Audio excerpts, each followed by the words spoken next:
The fella I'm about to speak with has completed some of the most remarkable adventures of anybody living today. Just to name a few, he rode his bike across the Tibetan Plateau in winter. He rafted the hippopotamus-dwelling backcountry of the Congo. He cycled his way through India, China, Iran, Africa, Kazakstan, and many, many more, walked the length of Mongolia, completed an 8,000-kilometer triathlon from the Russian Urals all the way down through to Istanbul, Turkey. In Papua New Guinea, he stumbled upon some of the world's most remote tribes. He walked 2 months down frozen Siberian rivers, camping at minus 50 degrees.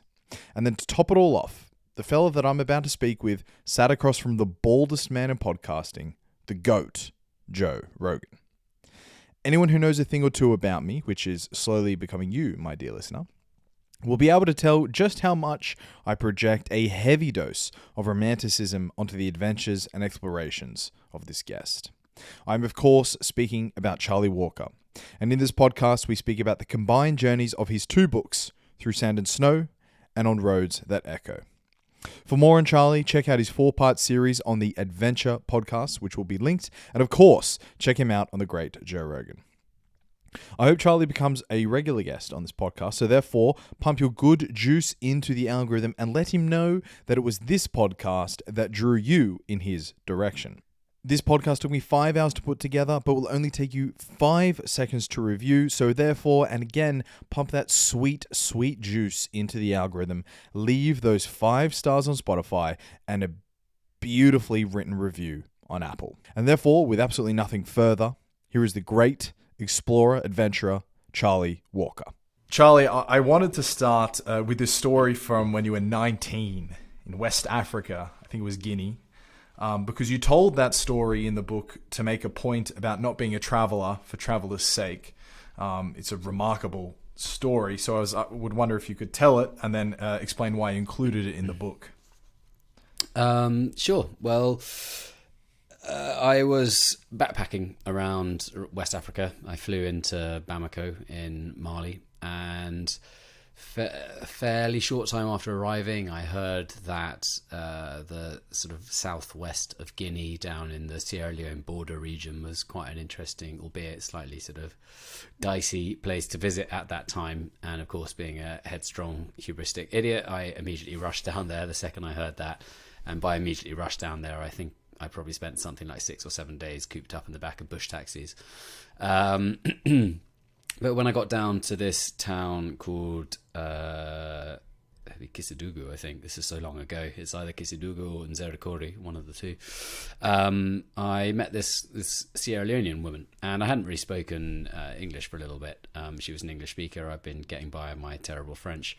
And she said that she was a refugee from Sierra Leone, and she was living in a sort of officially abandoned refugee camp out in the forest just by the border, a sort of 2 or 3 hour motorbike ride away through, just on footpaths through the jungle.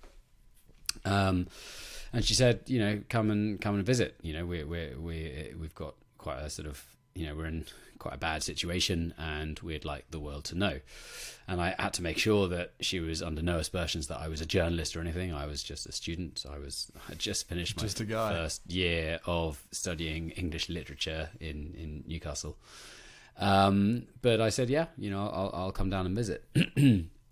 And when I got down there was this camp in which I think a few thousand people used to live, and they all arrived there when they fled the fighting, the rebel United Front, the sort of the fellas in Sierra Leone who were pretty gung ho with cutting off hands and feet, and yeah, it was a very nasty civil war. And these people were still living in the jungle, but the the UNHCR, or the UN sort of Human Rights Commission, had, or perhaps it was even the UN Refugee Commission had sort of officially closed this camp, I think a couple of years before, or a few years before. But the people, and said that, that's it. The people in this camp can now return safely to Sierra Leone because they're, the war's over, they're safe there, or they can just integrate into life in Guinea. Slightly overlooking the fact that the majority of the people here, if they were to return to Sierra Leone, would be viewed by their communities that they return to as rebel sympathizers, or somehow, where have they been all this time? What have they been doing? Of course, they've been with the rebels, and they're, part of the problem in the country. And to just integrate into a country in which you don't speak the language, not just the lingua franca of French, but any of the local tribal languages, equally difficult, more so when the Guinean soldiers keep coming around to the camp and essentially threatening people, occasionally shooting and killing people. That the Guineans do not want these people. So I spent a couple of days in this camp. It was a very sort of bleak and upsetting experience, frankly. The people were desperate and destitute and starving and living in ruins, the sort of remaining ruins that, most of the buildings, there's about 900 people, most of the buildings had been destroyed by the Guinean soldiers. But while I was down there, it instantly became clear to me that all the people there saw me as some potential salvation. He's a white guy, he's from outside, he'll know how to sort things out. And of course I didn't, and I instantly felt terrible for sort of inadvertently providing false hope for these people. But while I was down there, suddenly there was a lot of motorbike engines audible, sort of gunning in the trees, and someone ran up and said the troops are coming. And they didn't know what they would do, the Guinean troops, if they found a white person in the camp. So I was dragged off to one of the few remaining buildings and stuffed in a cupboard to hide. And for I don't know how long I was in that cupboard, maybe an hour or so, during which there was shouting and screaming and the odd gunshot, and I was just, getting more and more terrified, feeling more and more out of my depth. I heard someone come into the room at one point, and noises and voices and shouting, and then they left. And eventually, Wata, this woman who had been sort of, chaperoning me during this visit, the woman I originally met, came and let me out and said it was right. The troops had gone. They hadn't shot anyone. They'd been firing their guns into the air. But it really shook me up, that experience.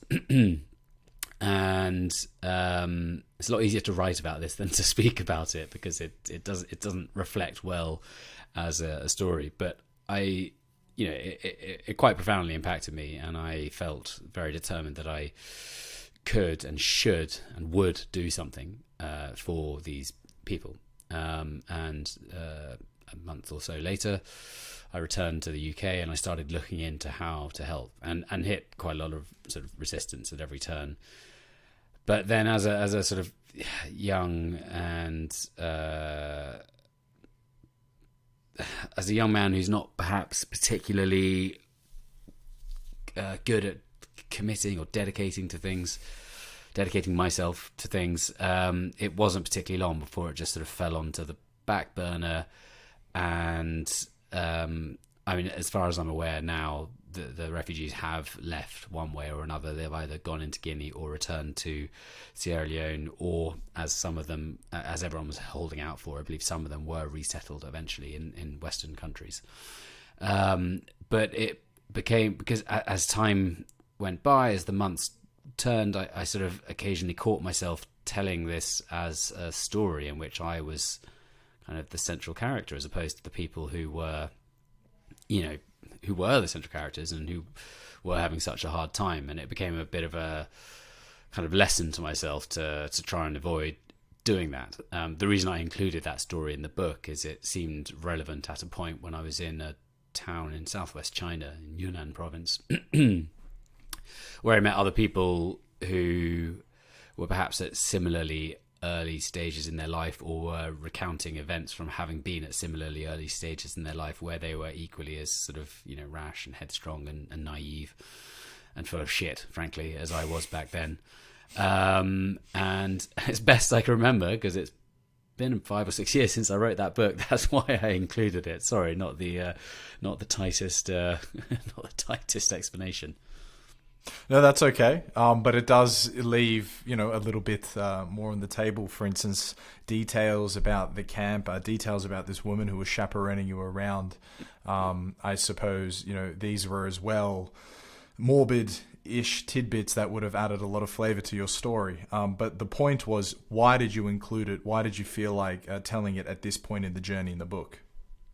Oh, well, I suppose at that particular point of the journey in the book, I mean, the main thesis of that book, if there was one, was being on this journey and not being entirely sure why I was on this journey, and trying to figure out, there were so many possible and plausible answers to that question. I was doing it because I wanted a challenge. I was doing it because I wanted to explore the world. I was doing it because I wanted to see what I was physically and mentally capable of. And all of those were true, but none of those were the entire truth. And it was really hard to work out exactly what the impetus and the goal of this journey were. And I suppose I tried to explore the evolution of my experiences with travel, what brought me to doing ever more kind of off the beaten path and eventually ever more physically challenging and even dangerous things. And this was, I wanted it to be a very warts and all book. Travel logs are usually essentially autobiographies, and so some people can leave the reader with a very misleadingly varnished account of themselves. And I suppose including this story that doesn't reflect at all well on me was a way of ensuring that I showed all the ludicrous aspects of myself that brought me to the journey that I was on and recounting in the book. On the question of why, much of the first book, like you said, was sort of in pursuit of answering this question, and you went through a lot of potential explanations. Was it just a big ego? Was it because you said you committed to do something? Were you running away from something? A lot of really rational explanations for why you might be doing something like this. But then there was barely a word of it in the second book, and I was eagerly awaiting the final chapter to reveal this wisdom. And you go from Mauritania up to the UK in like 3 paragraphs, and that was it. And I was like, oh, where is the why? And there doesn't have to be a why, but I'm just curious. I mean, like, what was the why in the end? Did you ever come to a conclusion on it? Well, I suppose I the best conclusion I could come up with, because essentially my conclusion was 80,000 words long, and that was the first book. Okay. I explored that idea, and while on the journey I was exploring that idea in itself, but by the time I got to the end of the first book, which is midway through the journey, but by that point I was no longer questioning quite so often and so sort of fervently why the hell I was doing this thing.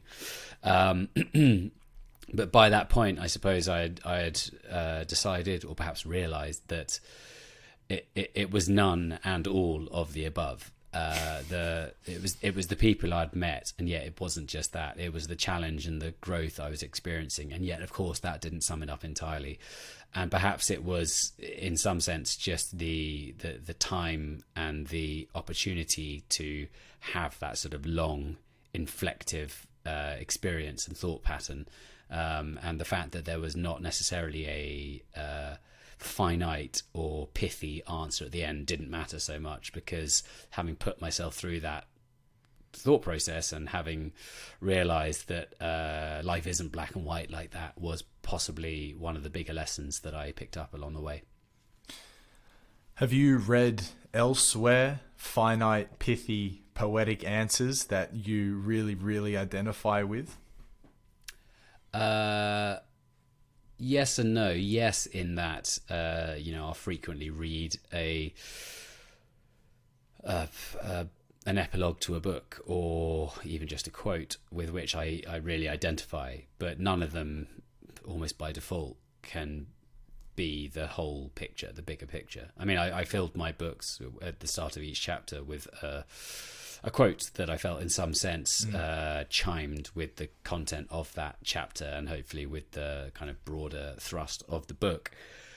But no one of those holds all the answers, and a lot of them are, arguably cliche or overly reductive. But that's what quotes are for. Really, they are for reducing something, boiling something down to its essence. And I was happy to see Tim Butcher brandish one of the Congo quotes. He came on this podcast and did Blood River back last year, and I think is actually, one of the most naturally storytelling people I've ever come across. He speaks in prose. It is actually remarkable. And his other journey where he walked through Sierra Leone and Liberia as well, like in the heart of Africa's broken heart, in the search of Africa's broken heart. I shall have to look that up. Listen to it. I've actually not heard him interviewed. I would be very interested to. I met a small handful of people in Congo who met him when on his journey. Wow. Congolese, a Greek guy, a couple other people who met him when he was on his journey. So that would be interesting.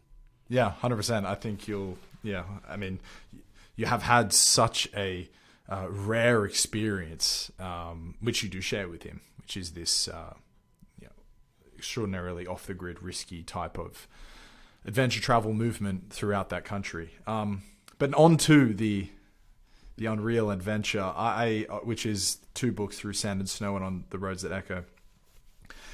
I just sort of wrote questions around the highlights of the trip. I don't think it makes sense, following it linearly or anything like that.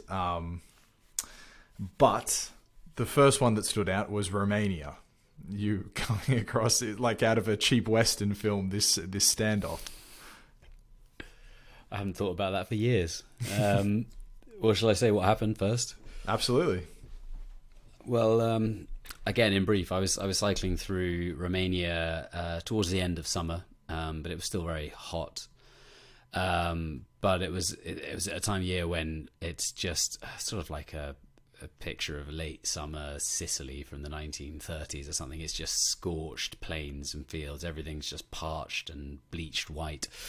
But I camped on this hillside one night, and I woke up in the morning. If I remember rightly, I woke up, opened my tent door, and was in the middle of a herd of sheep that were sort of passing by. But as they passed, these 2 shepherds, quite sort of rough, fairly sort of lugubrious looking characters, wandered over and started in Romanian, which I don't speak, asking all sorts of questions, and they seemed quite sort of threatening. I think one had a knife, but they started grabbing at everything, and I sort of quite quickly just started packing up, and I just wanted to get out of there. And as I was packing up, once I was done, they both just grabbed me, one arm each on either side, and just frog marched me into this sort of farm, probably about 10-15 minute walk away, this sort of farmyard. And while I was packing up, I had just slipped my sort of camping knife into my pocket, sort of a flick knife. And I guess I put it there because I didn't want them to grab it, but also you never know where things are going to go. Anyway, we arrived, and I was sort of marched into the middle of this crowd of men who were loading crates of plums onto the back of a truck. And they all stopped as I approached and just gathered around me in this kind of, yard with white dust. And no one spoke. It was completely silent. And one of them sort of stepped towards me, and they all closed ranks around me. So I was in this circle of Romanian plum farmers. And this guy who stepped out in front of me, he sort of looked, he was the most physically imposing of them, sort of seemed in some, I suppose with hindsight, maybe it seems a strange thing to assume, but it was plainly obvious to me just from a physicality perspective that he was the boss, he was top dog. And he stepped towards me, and he pulled out a knife, quite a sort of threatening looking knife. And then he bent down and picked up a plum from one of the crates, and he jammed the knife into the plum, sort of scooped and flicked, and so pitted the plum, the stone flew out, and then he just put the whole plum into his mouth, just opened his gob, he had a quite big mouth, he shoved it into his mouth and just chewed it and just stared at me without smiling, but with this quite sort of challenging, triumphant look, with flecks of plum juice kind of dribbling down his stubble, and then there was just silence. Everyone just looked at me, sort of with anticipation. So I thought, all right, I picked up a another plum. I believe it was like slightly bigger. Somehow felt like the one-upmanship. And I reached into my pocket and pulled out my knife and sort of flicked it open with a bit of a flourish, and managed, slightly less slickly than him, to kind of pit the plum, and then shoved it in my mouth, and then just looked back at him with the same sort of look of triumph. I can eat a plum too. But while I was chewing, maybe I smiled at him a bit too much, or the plum was too big. Either way, like a little bit sort of went down the windpipe, and I suddenly started coughing and choking and spluttering. And I sort of have a vague sense memory of being on all fours on the dusty ground, kind of spitting and sort of nearly vomiting this plum back onto the ground. And immediately they all gathered around me, patting my back and rubbing my back, saying, "Oh, he's all right, he's all right."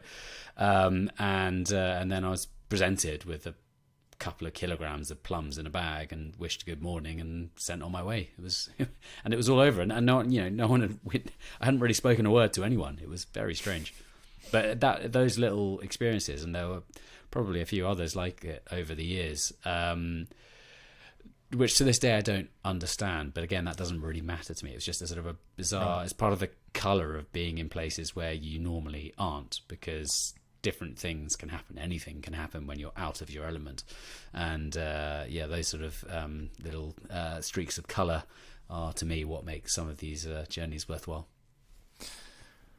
I remember I was walking home listening to that chapter, and like having physically reacting with almost nervousness or anxiety, because I've never been in a situation as confrontational as that, but at a lesser scale, everyone to some sort of degree has. And I was thinking, is it bravery or is it luck that you decided to just imitate the guy and assume he was playing along? Or was it this sort of like, I'm going all in, if this ends up in a confrontation, fuck it? I mean, is it bravery or luck that you behaved that way rather than trying to plead with them? Hey guys, I don't know what's going on here. I'm just a guy riding my bike. You understand? Yeah, I know what you mean, but I don't think it's bravery or luck. I think it was in the moment. It seemed to me like that's the only thing to do, and I don't think that was bravery. But it just seemed like instincts. But okay. There was no question to me that there was anything else to be done except to eat a plum. Because I suppose perhaps because of that slight pause when everyone just looked expectantly at me, I thought, right, well, I've got to. What are they expecting? It looks like they're expecting me to eat a plum. I'll eat a plum. As it happened, I couldn't eat the plum, but that was probably luck. Maybe that was luck at the end.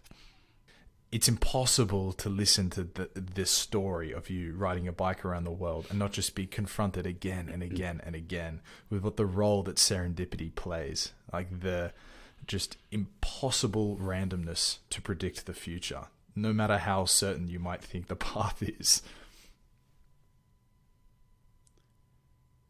Yeah, I probably serendipity, luck, unexpected happiness, I suppose, the definition. I'd certainly had a lot of that, but I imagine most of it stemmed from not so much luck as just broadly speaking, people's kindness. There were so many times where it feels, it's so lucky that in this moment the one person was there happened to be helpful or kind. But that is what most people are, actually, when you get out into the world. And perhaps even more so when you are an oddity, sort of an exotic foreigner, which makes you that little bit more interesting. So people are perhaps more likely to kind of approach you and ask who you are and what you're doing, and offer any help should you need any. Are you prepared to say what the most friendly country you went through was, or the most friendly culture you interacted with? Oh yeah, easily. Iran. I've been to Iran, I think three or four times now, and I don't know how many countries I've been to, probably 90 or so, and Iran comfortably stands out as the friendliest I went to. That's not to say it doesn't have plenty of its own problems, and of course those are being played out and confronted and hopefully to some extent improved upon at the moment, although that remains to be seen. It's it's a tricky one with what's going on in Iran at the moment, because it seems like they're potentially on the edge of a revolution, but things can't really get better there without probably getting a bit worse in the meantime, because I don't particularly imagine the regime will just stand down and kind of allow liberalization and change. But so many people in the country, and now it's becoming apparent just how many of them want to be part of the wider world, and they don't feel at all represented by the frankly fairly hateful regime that sits in power in the country. Iran's a country where on a daily basis, more than once a day, total strangers would approach me and ask me to stay the night in their home, or it's very hard as a foreigner to pay for food, because if you go into a restaurant, firstly they have this system called Tarof or Torof, I forget the exact pronunciation, but it essentially means it's a social etiquette aspect, and I believe through Torof a lot of tourists or foreigners accidentally take advantage of take liberties, frankly, without meaning to. Torof dictates that when someone, it's not always sort of followed, but when someone, even just in a shop, goes up to the counter and puts what they want to buy, let's say a packet of feta cheese on the counter, the shopkeeper will say, no, just take it. And of course you say, no, I need to pay for it. And they'll say, no, it's nothing, just take it. And you say, no, I insist, I would like to pay for this. And if they say a third time, no, really, take it, then they do actually mean that. But it is this kind of socially mandated system of 3 times. And if someone says something three times, then they do actually mean it. So it means a lot of time is wasted in very, very good-natured back and forth, which is really nice. Yeah. But I would eat in a cafe or a restaurant, and I'd be there for a while, and I'd go up afterwards and say, how much is it? And they'd say, no, it's nothing. And I said, no, really, I want to pay. I know Tarof, no, but I would like to pay, thank you. And they said, no, there's nothing. I said, no, really, I want to pay. No, that man paid for you. And you just see some car leaving and a man waving back at you as he disappears. So people really just go out of their way to help you, even if it's kind of in a slightly stealthy backhanded manner. So yeah, I've never been anywhere that quite compares to that incredible level of kindness. It sounds like an unbelievably kind place. There was another funny anecdote of a man who was guiding you out of Tehran because you didn't know how to get onto the the highway in the right direction or whatever, and I don't know, it took him an hour or something, slowly guiding this cyclist through, and then you get to the outskirts and he goes, "Now I insist you must stay at my place," and you're like, "All right then, where do you live?" Back in central Tehran. yeah, that happened on a couple of occasions. Are you still in touch with the woman? I forget her name, but she liked you in a country where she wasn't allowed to like boys. I mean, so yeah, are you still in touch with her? And what's happening in Iran from her perspective? I've been briefly in touch. I mean, we've kept in touch over the years, yes. And I have seen her on a subsequent visit to Iran, probably 4 or 5 years ago. We've been in touch recently. She's well. Her family are well, broadly speaking. But we're not sort of frequently in contact anymore. But she's I believe been out marching as so many have. Wow. On to a moment which surely luck is involved here, but it's your experience on the Tibetan Plateau. So it was hard to listen to. The bitter, impossible cold, the dogs, the wind, the isolation. So if you could just give the cliff notes of you cycling across the Tibetan Plateau and that one particular evening where had you not stumbled across the hut, you would have died. Yeah. Well, I suppose firstly I chose the wrong time of year to go to Tibet. Exactly. That's so funny. Who's crossing in winter on a bike? I mean, that was partially just because that's the time that I arrived there. But in the back of my mind, I I think that I wanted to experience some real extreme cold during this journey to see what it was like. I probably bit off a bit more than I can chew with Tibet in January, up to 5,500 meters. It's really cold. I think I experienced somewhere down to around about minus 40 degrees with the wrong equipment. I didn't have proper gloves. I was wearing Wellington boots. I had a sort of a one-person. I had the world's lightest tent when I bought it a couple of years before. So lightweight isn't necessarily what you're after when you're in essentially polar conditions. But I also increasingly struggled to get hold of food because I entered Tibet illegally. I snuck through a military base in the night to get in. And from that point onwards, I couldn't. The settlements tended to all have military checkpoints, so I had to kind of sort of sneak through them in the night. So I lost. Actually, while I was up there, I lost roughly a quarter of my body weight, which is not good to do generally.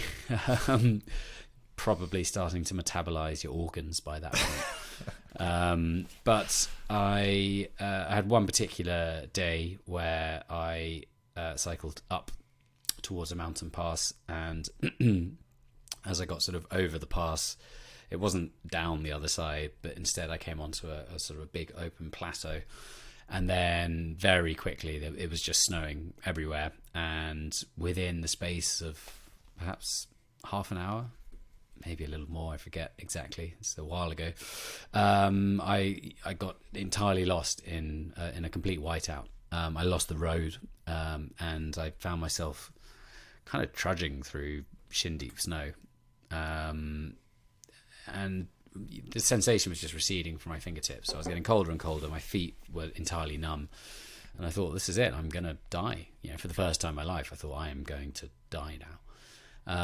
And I didn't. It was too windy to try putting up my tent. If I had done so, then my tent would have been whisked away from me. And I spent a fair while panicking and freaking out, which doesn't help. But at the same time, with hindsight, the adrenaline caused by panic, if you are then able to master that panic, probably does help keep you warm a little bit. Adrenaline is good for that. But I sort of struggled around and stumbled around and wondered what to do for a while, and eventually decided that I was just going to keep going in whatever direction it was that I was going. I think I told myself, keep going for half an hour, and if by the end of that time you find nowhere to shelter, you're just going to have to dig a hole in the snow, get in your sleeping bag and bury yourself, and kind of hope that that's enough to insulate me through the rest of this storm. And night was approaching, so I sort of pushed on, just freezing and afraid, and miraculously shortly before I was sort of my allotted time to dig my own icy grave arrived, this kind of grey shape loomed out of the whiteness, and I dumped my bicycle and stumbled towards what turned out to be a little hut, really, really, truly in the middle of nowhere. And I wrenched the door open, and this family were terrified at first. This Tibetan family. I think, with hindsight, I suspect the children might have taken me for the Yeti. I had sort of a big beard of ice, and I think possibly a snot icicle hanging out my moustache. But they had a home. It was warm. They took me in. I was frostbitten on my fingers, and my toes were a bit damaged as well, I believe. But they took me in for the night, and I lived. And yes, you were right. On that occasion, there was a tremendous amount of luck. It wasn't lucky that they turned out to be very kind and helpful. I think just about anyone in the world, really 99.9999% of people, would, of course, not cast you back out into the elements. That's just humane. That's humanity. No, it's casting someone to death.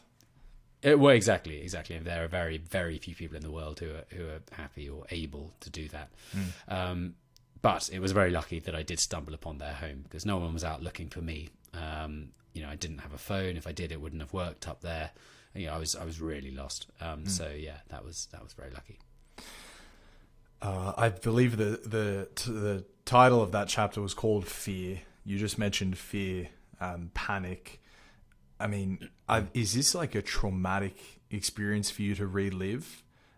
Those 30 minutes of walking in presumably just white and dark, knowing that my chances are next to slim here. That's a very good question. I mean, just now, no. I've spoken about this to friends, to audiences, but I do remember writing that chapter. I do remember revisiting the journal I wrote that afternoon or struggled to write with my fingers. And I do remember that being quite a difficult experience. And I suspect because I haven't read that book since I recorded the audio book shortly after it was published. So I suspect if I picked up that book now and read that chapter, it might have a slightly more visceral effect on me. But as it is, I am British and I'm very good at tamping down emotion. So I think it's all safely suppressed for the time being. Safely suppressed. Good. And maybe, is there anything worth saying about what it was like to experience that level of fear and panic? I mean, and I'm not asking for godly revelations or anything, but nor am I asking for practical advice, but just, is there anything interesting that happened in that moment, what you were thinking about? Well, there was certainly no divine revelations or turning to faith, which there were a few occasions on this broader journey, and perhaps in my life since then, where I've been in similarly dire circumstances, and the more times that I don't turn to a deity, as I was sort of taught to do when growing up, I suppose, the more certain I become that that's not for me. So that's one element of revelation would probably be the wrong word to use in this instance, but that was revealed to me in those cases. I mean, the experience of just being that afraid, it's hard to recall it instantly to mind, probably because, as I not purely flippantly said just now, I think you do as a coping mechanism with things like that, but also with lots of other things, with a breakup or the death of a loved one, or even, frankly, science seems to suggest with giving birth, our minds train us to forget trauma. And if you're unlucky, or you go through something particularly traumatic, or both, then you can be left with PTSD. I don't believe I have experienced PTSD, or if I have, not for more than a very short period of time, and I don't think therefore it would classify. So I think there are both conscious and subconscious coping mechanisms for having experienced things like this, and thankfully my subconscious ones seem to be fairly intact, and my conscious ones get better honed with every experience along these lines that I've had. Sorry, it was a slightly sort of technical, dry answer, but yeah. That's okay. It makes me think of the book Thinking Fast and Slow. In it, Danny Kahneman talks a little bit about how we remember pain. And so, the reason why in a childbirth you don't remember how horrifically painful or traumatic it might be is because at the end you are flooded with the joy and emotion of this child. In your case, I suppose you're flooded with the relief of a warm dung fire to warm you up. We don't actually remember the peaks of our pain. We more remember how it turned out. And so you will remember it was painful to get there, but it's not traumatic because it turned out fine almost. Yes. Well, actually, I do have it somewhere. I'm yet to read that book, and I've been meaning to for a while. But I do think I listened to him speak about exactly that point on an interview, perhaps on the radio a few years ago. And it was particularly interesting because there are certain things that we have, there are certain types of pain or fear that we have almost a culturally learned memory of. For evolutionary purposes, fire, hot, bad, height, dangerous, bad. There are certain things that are ingrained within us, and interesting. I mean, from an evolutionary perspective, it's essential to forget the pain of childbirth, because that's the only way that the female of any species is able to propagate their genes, and that is the driving force behind evolution.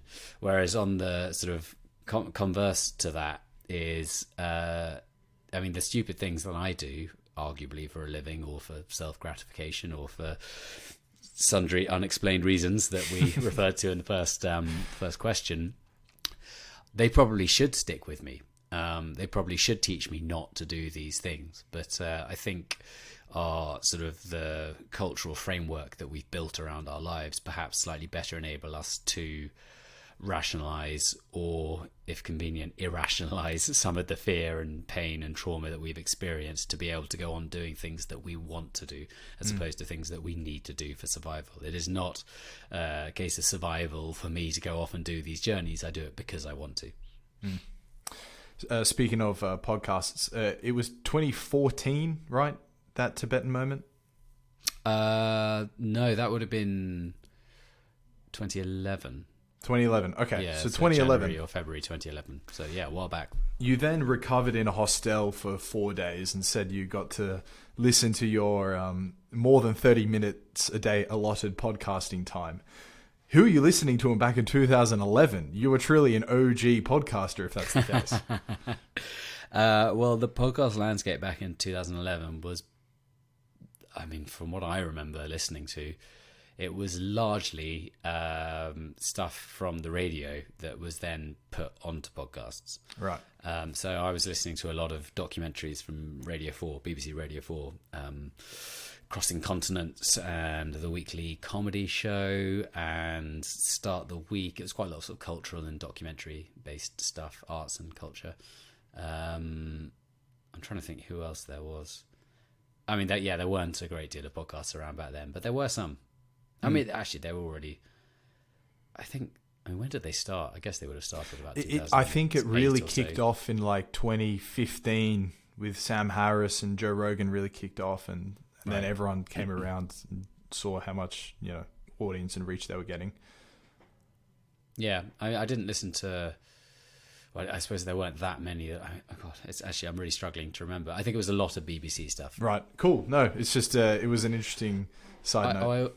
I also found iTunes U, which I think was sort of iTunes University. And on there I found there was an American, I think maybe he was just a reader, or maybe he was a professor, I'm not sure, but Rick Kistner, who had read and recorded and then it had been posted lots and lots of like classic novels. So I listened to Moby Dick before audiobooks were really a thing, and cool. The Count of Monte Cristo and various other things. And I've always been, I remember back at the time thinking I should really find his email address and email him to say thanks. And it was really old school. You could hear the tape deck sort of, when you press play and record at the same time, you could hear that sort of clunk sound and the sort of dusty creaks of the room. I'm not sure if I ever did email him. I suspect I may have and never heard back. Do you now, when you go on these really, really long expeditions, do you still limit the amount of time you'll listen to something every day to try and maybe stay in the moment a little bit more? Or do you find yourself, almost sunrise and sunset listening to stuff? No, I do build in rules for myself, because otherwise it's very easy to... I'm aware of some people going, across Antarctica, for example, and they will listen to a complete audiobook every day as well as a bunch of podcasts. And there's absolutely nothing wrong with that. They are, after all, trudging across a very plain, barren, blank, white nothingness. But trudging across a plain, open, barren, blank, white nothingness is also quite informative and is a good time for the mind to wander, sometimes in positive ways, sometimes in negative ways, but always in interesting ways, I think. So I it's different every time. But on the most recent journey, I think I allowed myself an hour in the morning, an hour during the afternoon at some point as a maximum, and then perhaps half an hour before bed, because where I was, it was too cold to read anything, and the nights were so long that you'd be just in, you couldn't have your hands out the sleeping bag to read, so I'd just be lying there in the darkness for 11 hours, 10 hours with nothing to do. So it was sort of that was something I allowed myself as a last late night treat. Yeah, there is late night, I mean about 7 p.m. There is a lot I'd like to ask you about the Russia expedition, but it was covered so well in the Adventure podcast, and as well your own Joe Rogan, and I mean you also did many other shows I saw. But maybe one thing worth asking you is dealing with that bitter, bitter cold. Getting to the end of the day, putting up the tent and realizing there is no respite. You're going to sleep in this. You're going to still be breathing in the frigid air. How do you do that? How do you prepare yourself mentally for that? The best mental preparation for that, I suppose, is prior experience, and having been in the extreme. So extreme cold is obviously extremely cold, but having been in it can slightly demystify it, because if you've got the right gear and you've got the right sort of tools, I suppose, mentally and literally to survive it, then you absolutely can. I mean, I camped down to about minus 49 degrees, I think, earlier this year, which is the coldest I'd been in. But I now know that if I've got the right gear, down to minus 49 degrees is fine. It's not pleasant, but it's survivable. And it basically just involves huge amounts of patience. And there is respite in that if you've got the right sleeping bag, when you get to the end of the day, once you get in it, you do warm up. Even if you don't feel warm, even if you don't get toasty warm, even if the tips of your toes actually don't regain sensation for the night or for the following week or whatever it might be, if you're out trekking and it's cold or skiing or whatever it might be, and then you finally get in your giant, sarcastically large sleeping bag, then your core warms up, your body warms up, and it might take time to do so, but that is respite in itself, even if you don't feel actually snug and totally warm. Sure. Mongolia. So you bought a horse, you rode it across the country. Let's talk about, or at least tell us about Mongolia, and as well some of the horrific alcoholism you experienced across the whole Eurasian steppe. Yeah, well, Mongolia, one of my favorite countries in the world. It's massive. It's about the same size as Spain, France, and Germany combined. But the population is only about 3.5 million, I think, now.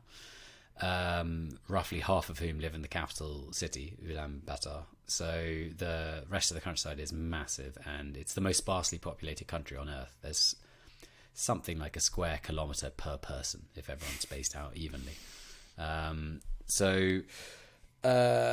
I went there I planned to try and buy a horse and ride for a couple of months and about 600 miles or 1,000 kilometers across the sort of the grasslands in the center of the country, and quite quickly found out that the horse that I had bought was a stubborn bastard, and wasn't particularly able to carry me and my bags, or willing. It's probably more a matter of willing rather than able, because he physically could, he just didn't like to.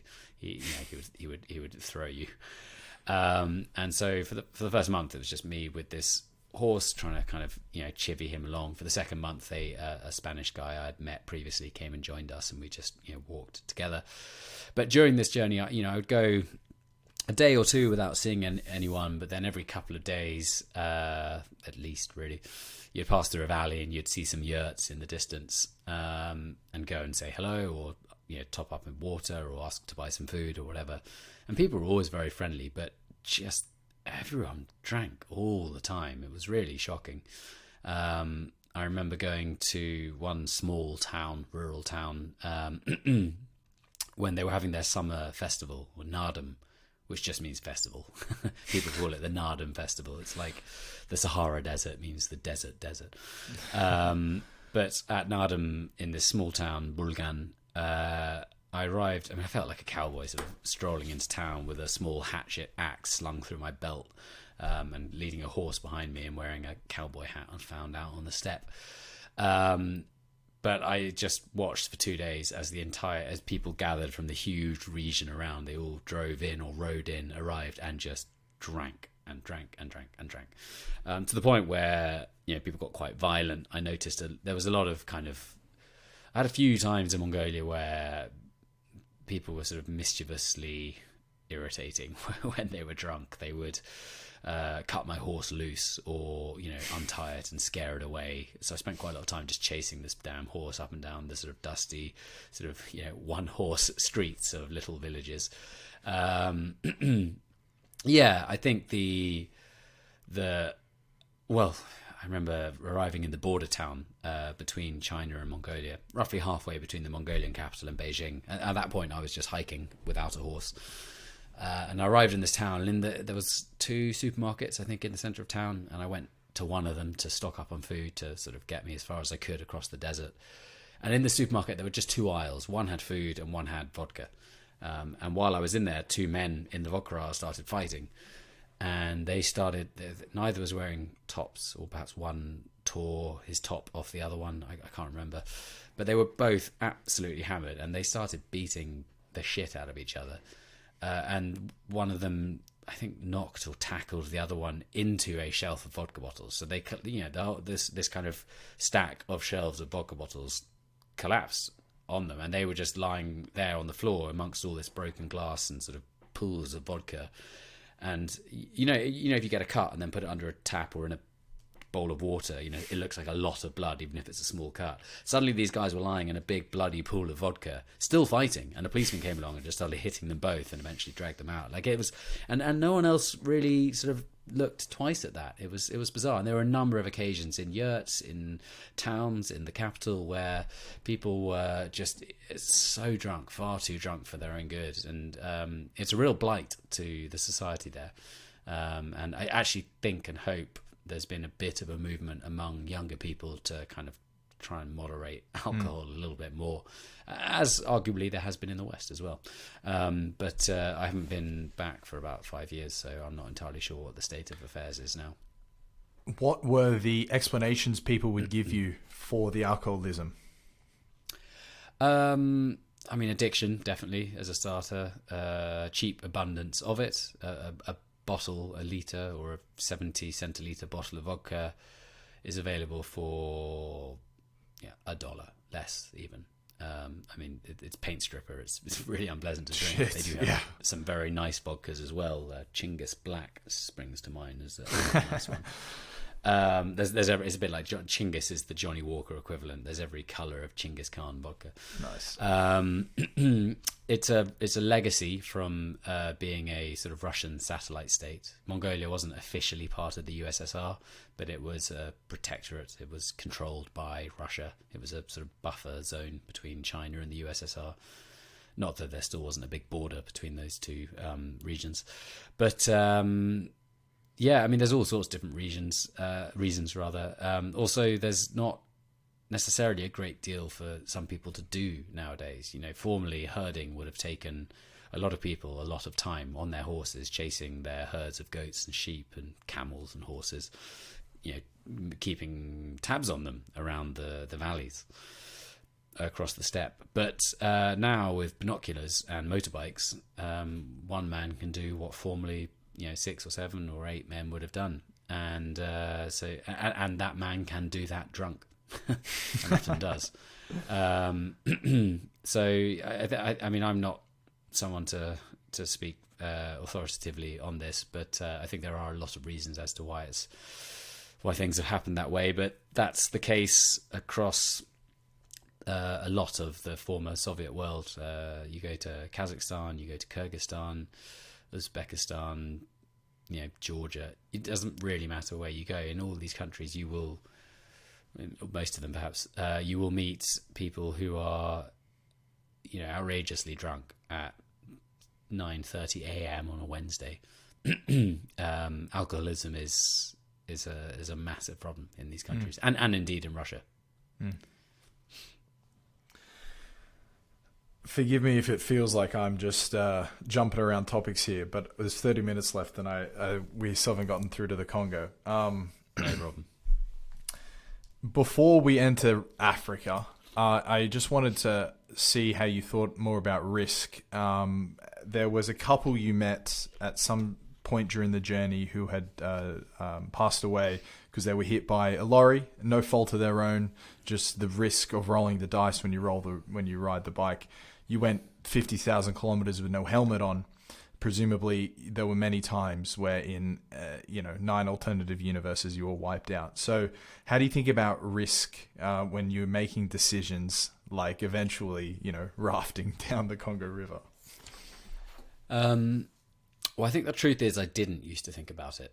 I did used to be quite cavalier with these things. And funnily enough, someone sent me an email just the other day who's considering a long bicycle journey, and they asked about this exact thing, the dangerous driving, whether or not to wear a helmet. And I'm trying to remember the name of this poor couple from Guernsey that I met. It was Mary and I think Chris, who I met in Kazakstan briefly on the side of the road. We were going opposite directions. We had a chat. They seemed like the most charming, joyous, full of life couple. I remember thinking, I look forward to bumping into them at some, future cycling festival and, reminiscing.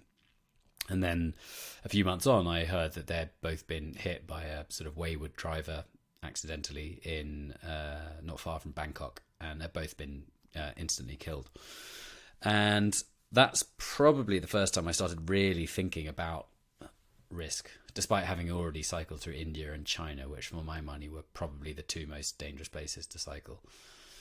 From a sort of, motorist perspective. Every year about 250,000 people die on India's roads. What's that? 250,000 die doing what? In road traffic accidents in India annually, which is a pretty astounding statistic. Can you put that into perspective? What would that be in the UK, for instance? Oh, good question. You would probably be better at the maths than me, but 250,000 out of a population of 1.4 billion, I think would still come out probably, I would guess 20 or so times higher than in the UK. Surely higher. I'm just curious. I imagine 100 times higher than Sweden. I'm not really sure. Right. In Australia, are you from Australia, by the way? Yeah. In Australia, I think it's quite rare that two vehicles meet, let alone crash. Just so much space.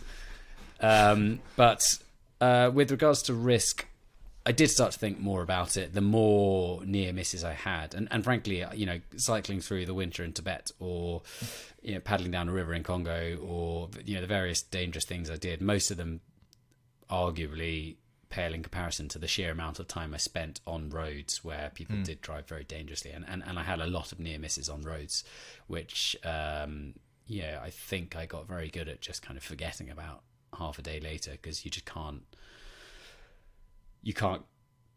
keep thinking about those things and go on doing what I was doing. And I suppose what I was doing was more important to me than being overly, well, to my mind at the time at least, overly cautious. But I mean, now I wear a helmet. I cycle all over London. I cycle pretty much every day, and I wear a helmet always. And I think it's definitely a good idea too, regardless of I mean, there are arguments about, motorists in studies have found motorists give an extra, 8 inches of clearance to cyclists without helmets than ones with helmets. But even so, if they still hit you, your chances are a lot better. So I'm not really getting to the answer here. I suppose it's something. It's an open conversation I have with myself, and it's always adjusting.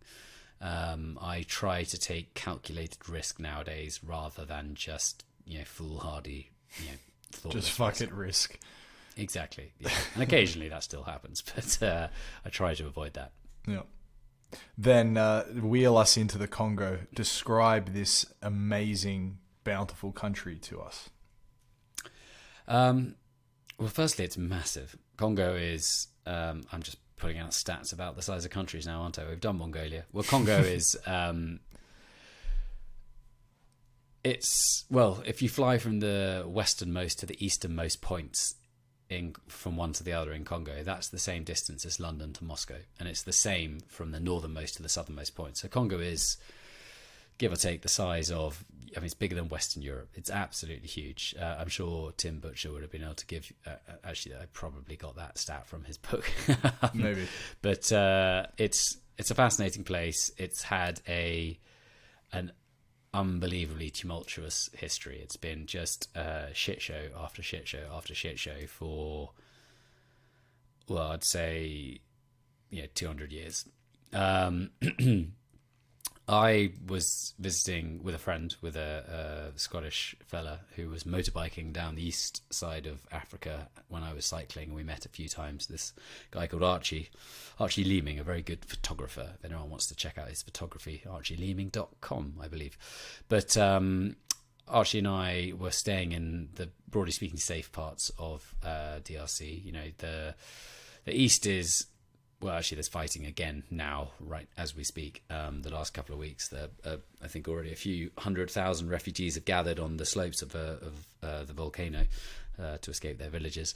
But we were staying in the south and the west, which are comparatively safer. But frankly, with what we were doing, the danger came from environment and animals. We bought a pirogue, or a dugout canoe, sort of a 5 or 6 meter long hollowed out tree trunk, with the plan to paddle it down this little tributary, the Lulua, as far as we could in the time that we had, and just sort of see what happens. But it turned out that this river had rapids and waterfalls and hippos and crocodiles, and on 1 or 2 occasions, arguably hostile people, although it's very hard to know exactly what happened in sort of, at night, and what were people's intentions or not.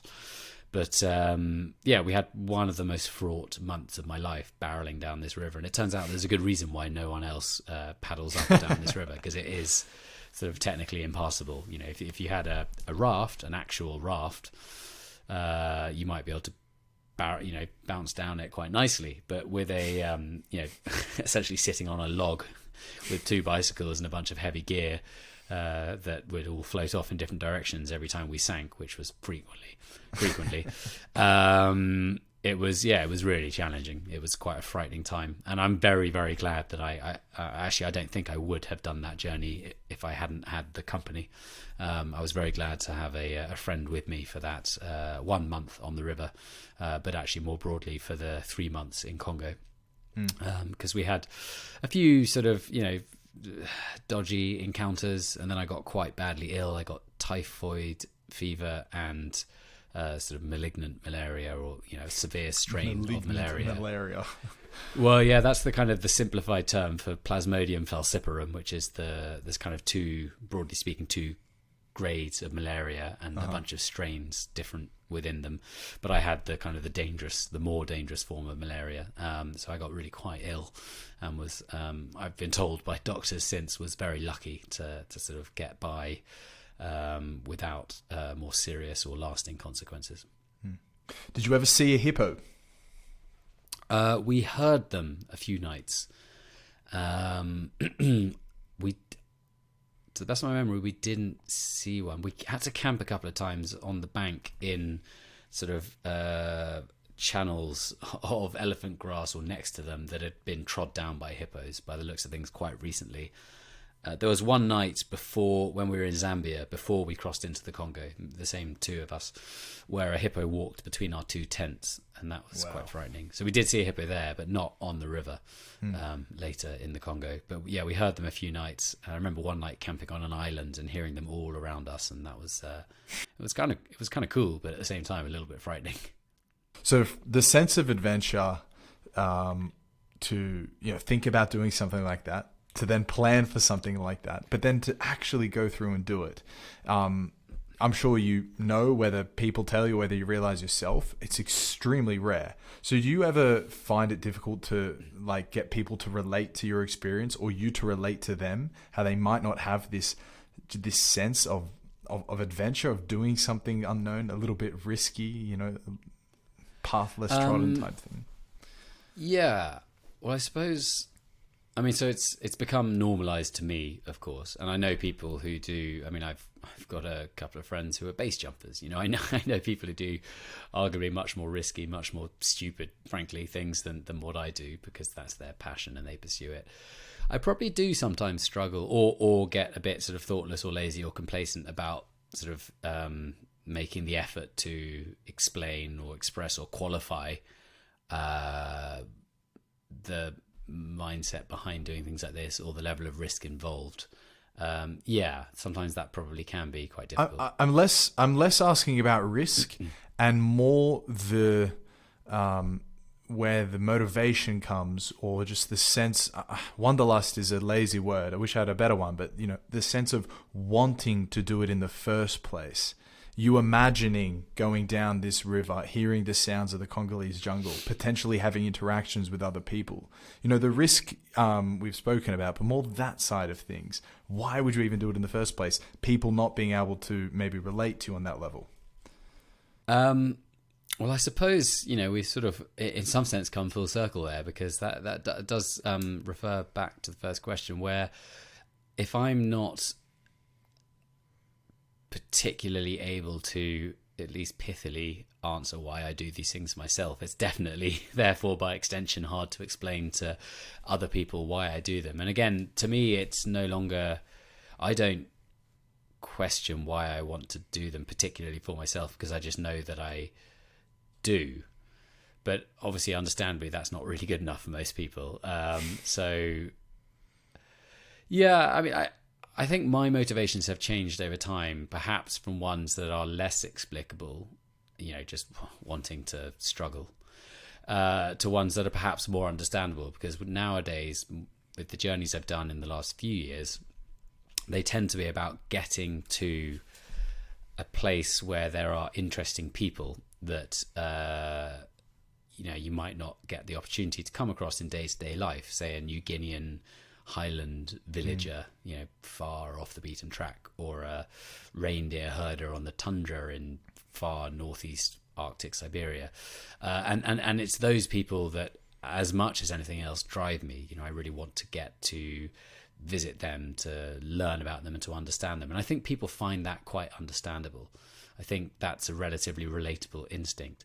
Choosing to do it in the difficult ways that I do, when you could do it, in a 4x4, or a boat or whatever, that's a little bit more complicated. But there is sort of an answer to that as well, which is, if I turn up in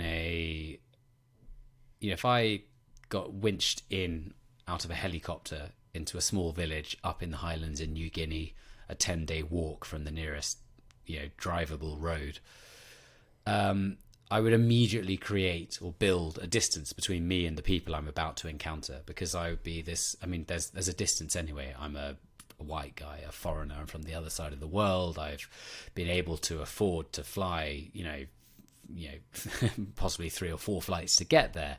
There's already huge amounts of distance, but adding to that just makes it that much harder, A, for you to seem approachable to them, but B, for them to find you in any sense relatable. And if you are interested in learning about people and their lives, then they need to feel relaxed and comfortable around you, which actually is why the bicycle is such a great medium for exploration from a sort of cultural perspective, I suppose, because a bicycle is the global vehicle. Bicycles are, there's very few parts of the world that aren't aware of a bicycle, or really where, frankly, lots of people use bicycles to get around, however rich or poor they might be. And so it's a great means to, it's relatable. You turn up in a small Namibian village on a bicycle, people are going to say, "Oh, hey, nice bicycle," and they're going to want to know about the bicycle, and then you got a conversation. Whereas if you're in a 4x4, they might be very interested in it, but it instantly builds a sort of a wealth or a power dynamic and differentiates you rather than relates you to the people you encounter. And also, I can't afford helicopters or 4x4s. No, and your these 2 books we're covering in this podcast, you traveled on the most shoestring budget imaginable. Like the experience of you getting in that lorry in the Congo. You don't have to retell. We don't have time. Maybe it's a hook for people to buy the book. It is horrific, unimaginably claustrophobic, disgusting. So yeah, it's definitely not done on a budget, flying in, flying out.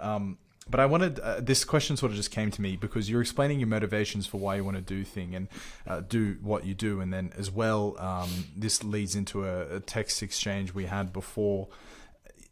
There is, you just explained you wanted to maybe go to see interesting people at the end of a journey as the reason why you do things.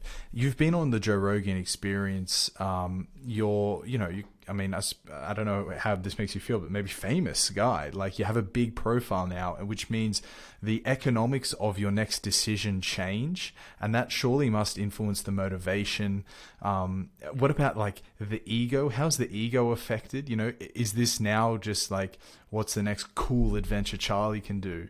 And forgive me if it's too like personal or combative of a question, but yeah, I think it's a valid question, but I mean, so I am not and don't consider myself, you know, famous in any sense. I suppose more since doing that, you know, podcast with Joe, more people know who I am, but you know, that's certainly not fame. I don't think it's really changed the economics of things. It might be, or hopefully will be, a little bit easier to find, you know, sources of funding. But you know, with every journey I do, with every time I have a near miss or fuck something up, the more it, you know, just brings home to me how I'm just an idiot, sort of, you know, grasping around. And so the, you know, ego wise, you know, every journey I've been on has largely been a shattering of, rather than a bolstering of, ego. I think I probably set out into this world with a lot more ego than I have now. So it's been a downwards trend there, thankfully, I think. And I do think that a large part of kind of growing up and maturing is the the sort of quelling or taming of one's ego, or at least maybe that's a very male thing. I don't know. But no, I haven't really struggled with that. And with regards to what's next, I mean, I don't actually have a specific answer for that yet at the moment. There's a couple of ideas knocking around, but my, you know, thought process for that is very little changed from how it would have been a year ago. Cool. That's really interesting to hear that perhaps the economics weren't affected that much, and the Joe Rogan experience might be like a very narrow spotlight, right? Like, how many people who listened to that went on to buy your books, for example? Did you see an obvious spike there? Oh yeah, definitely. There was. I mean, it's exposure more. You know, if you go on a podcast and people are interested, they hopefully read more. Buy my books, buy my books, buy my books. Oh, you bastards. No, but no, yeah, definitely there was a spike there. But I mean, the journeys I do are also, I mean, to greater or lesser extents, you know, shoestring budget journeys anyway. And I'm not really, so I'm not unattracted to the idea of, you know, going to the South Pole or climbing big mountains or all these sort of, you know, big expensive expeditions that cost huge amounts of money. It's just, I don't, for me at least, and people are welcome to do whatever they want, no judgment, but for me, I don't really see the financial incentive to spend ages raising or earning money to go and do something that, frankly, certainly to me and potentially to potential audiences, will be less interesting than going somewhere lesser known with people lesser known, and hopefully learning a little bit about them and being able to relate that, because you know, more people have been, you know, more explorers or adventurers have been to the top of Everest or been, you know, to the South Pole on skis probably than some of the villages that people like me or equivalent other kind of adventurers or travelers or whatever have been to in some you know, countries like you know, New Guinea or Russia or wherever. And you know, tracing your own blail is a spoonerism. Blazing your own trail is, to me, and hopefully to a lot of people, if not most people, more important than I suppose a sort of box ticking exercises. Amazing. We got 10 minutes, so I want you to give me quick answers to these so we can get them out there. Sure. But we've left on the table East Africa, South Africa, Southeast Asia, which is an entire thing in itself as well for you, the relationships. So there's so much in these books, and I sincerely meant what I said to as well. It's like incredibly engaging. I listen to shitloads of audiobooks. and yours really was right up there. In fact, I bought Through Sand and Snow and sent it home to my brother, who's turning 22 next year, and so hopefully I can really piss off my parents and get him to do something crazy like that. So, yeah. I accept no responsibility for anything he may do. Speaking of finance, how does one finance these trips? So, maybe it's even just not even an important question to ask. Oh no, I mean, this is something I don't mind talking about at all. I'll answer in brief because we're getting to the pointy end. But the first long journey I went on 4 years or so on a bicycle. I saved, let me get this right, I think £8,500, and I managed to raise, I was very lucky to do so, but I managed to raise another £3,500 through some sponsorship from a tea company. But that money I managed to string out for 4 years. And so had I not got the sponsorship, I could have got quite far. I'm sure I would have found another way to raise or earn a little bit more. It doesn't cost a lot to do these things. More, as time's gone by, I've become more able to raise funding through travel grants, expedition grants. There are various organizations out there that do offer grants to people doing things that they find interesting or valid or worthy.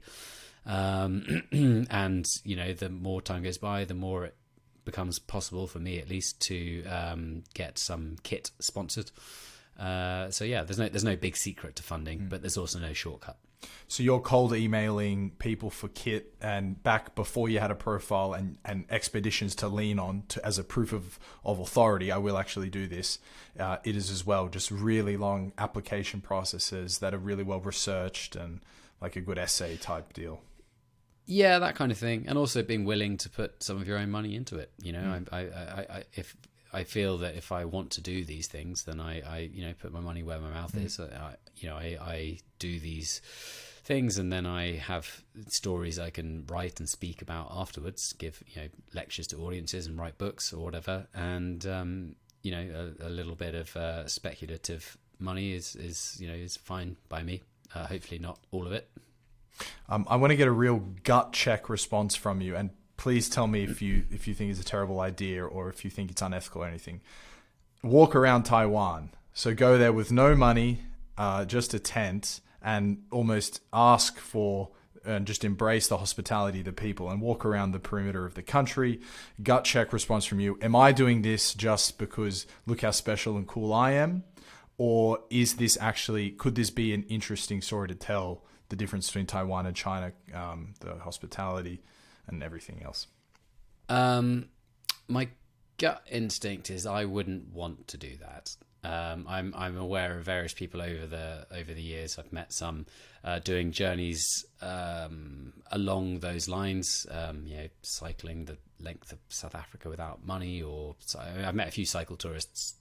Doing things along those lines. I don't think there's anything wrong with it, but I do think it has the potential to be, or at least be perceived as, or accused of an abuse of privilege, frankly. Although if you were to do it with the intention to by stealth sort of recompensate or leave little bits of money for anyone who helps you out behind afterwards, that would certainly change the dynamic. Taiwan's not the developing world. It is a wealthy country. So, I suppose arguably doing that in Sweden or Taiwan shouldn't really be different from each other. In Sweden, you can just pick up bottles and cans and live off that. That's fine. That's what you did, yeah. Exactly. So I feel a little uncomfortable about it. But I don't think it's necessarily wrong to do. I would just build in ways to mitigate if I were to do good. that. I wanted to mitigate those slight sort of qualms. I wanted to get the gut check, and I kind of got the same answer the other times I asked as well. So quickly, explorers and adventurers who inspire you. There are many. Of course, you've got the historical ones who over the centuries have gone out and done amazing things, mostly bearded men, but not exclusively, and not all from Western Europe or North America either. More and then I suppose you've got the sort of the intermediaries, the Ranulph Fiennes of this world, who seem to somehow, to some extent, connect the kind of Edwardian age of adventure to the modern day. More recently, I'm a huge admirer of Benedict Allen, who you should get on your podcast if you can. He's great. He goes and spends long periods of time with communities. He's about 60 now. He's been doing this for a very long time himself. But he really beds in with communities. He looks about 40, bastard. He really beds in with communities, spends ages, and then tends to go off on a journey, sort of to apply the sort of methods of survival that he has learnt from them. So he's definitely up there. I love the writing and journeys of Redmond O'Hanlon. I strongly encourage anyone looking him up if they get the chance. I suppose, the travel literature I read tends not to be so much in the adventure sphere. I've read a lot of Thubron and Thoreau and there's a lot out there. I particularly enjoyed Kate Harris's book Lands of Lost Borders, which was a cycle touring book as well. I thought that was very beautifully written. All sorts. There's so many people doing interesting things. Nice. And all of them appeal for different reasons to me. Fictional adventurer you admire? Have you read the Ascent of Rum Doodle? It's a sort of a spoof book. It's not really a fictional adventure I admire, but it's sort of a spoof book set in probably about 1920 about the ascent of the highest mountain on earth called Rum Doodle, which is sort of 12,000 meters high or something, and it's about these hopeless chancer sort of British people trying to climb this mountain. And I suppose the key message is they're absolutely hopeless, and they're carried at every juncture of the way by their sort of Sherpas. Nice. It's very, very funny. It's definitely not something I admire, but it has raised to mind Maurice Herzog and The Ascent of Annapurna, which I read a couple of years ago and particularly loved. So those two would make a good sort of box set between them of the real deal and the absurdity of some of these older figures.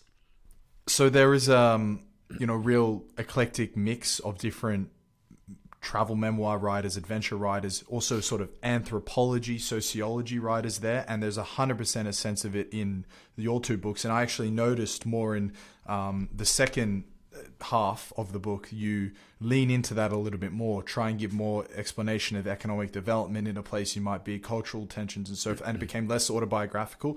So I wonder what type of writer you want to be remembered as. Do you want to be this sort of like cultural anthropologist, or do you want to be pure travel memoir? Somewhere between the two, I suppose. My next book, the one I'm working on at the moment, will sit somewhere in the intersection between, I suppose, history, politics, adventure, and current affairs. So I think I just find history, and history relates to the present day as well, absolutely fascinating. So how places are and why they are like that and how they became like that, I find that the marriage of all those questions is I find most interesting. But frankly, I would like to be remembered as a readable writer. That's the goal. Nice.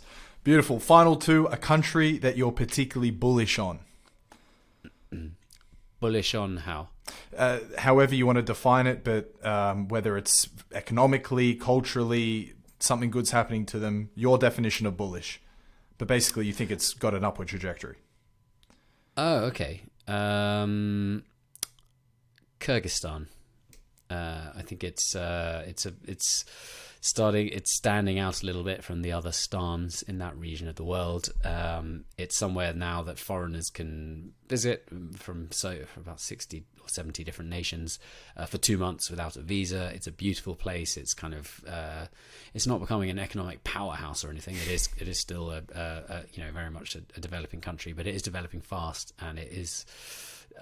It's one of the places I would most recommend people visiting if they do like the big wild outdoors with an interesting cultural milieu.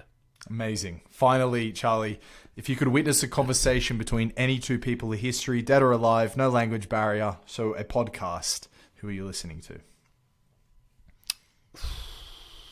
Ooh. That's a tricky one to spring on someone when we're up against the clock. Give me a minute. Let me just look around at my collection of books and take some interesting characters. I would like to see Livingstone in conversation with... Yeah, I'd like to see David Livingstone in conversation with a prominent British slaver of the time. I don't care who. Just to see, at that time, 150 years ago, those arguments played out before they became... we now all have, I think, hopefully a common understanding about the issues at the core of slavery. But to hear people sort of trying to back it up back then would have been very interesting. Fascinating response. I love it. Charlie, I think you get the sense that I could have gone over a lot longer. I really, really, loved the books, and am grateful that you've been generous with your time and done this podcast with me. Thank you, sir. It's been an absolute pleasure. Thanks for having me, Ryan. Cheers, mate.